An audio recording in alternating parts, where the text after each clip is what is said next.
இன்னைக்கு நம்ம வீடியோல முருங்கைக்காய் பொரியல் எப்படி செய்யறதுன்னு பார்க்கலாம். கடாயில எண்ணெய் ஊத்திக்கணும். 1 டேபிள் ஸ்பூன் எண்ணெய் ஊத்திட்டோனே எண்ணெய் காஞ்ச உடனே கடுகு,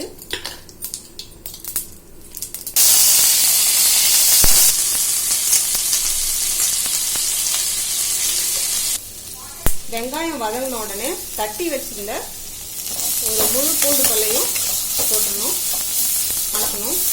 அடுத்து 2 தக்காளி நறுக்கி வச்சிருக்கோம், 2 தக்காளியும் சேர்த்துக்கலாம். இப்போ சேர்த்து வதக்கணும். இப்போ பொடி பொடியா நறுக்கி வச்சிருக்கிற முருங்கைக்காயை சேர்த்துக்கலாம்.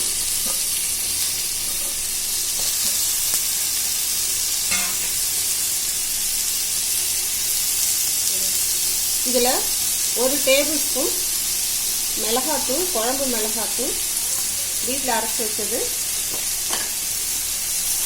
1 ஸ்பூன் மஞ்சள் தூள், தேவைக்கு அளவு உப்பு சேர்த்து இப்போ இதில் 2 டம்ளர் தண்ணி ஊற்றி வேக வச்சுக்கணும்.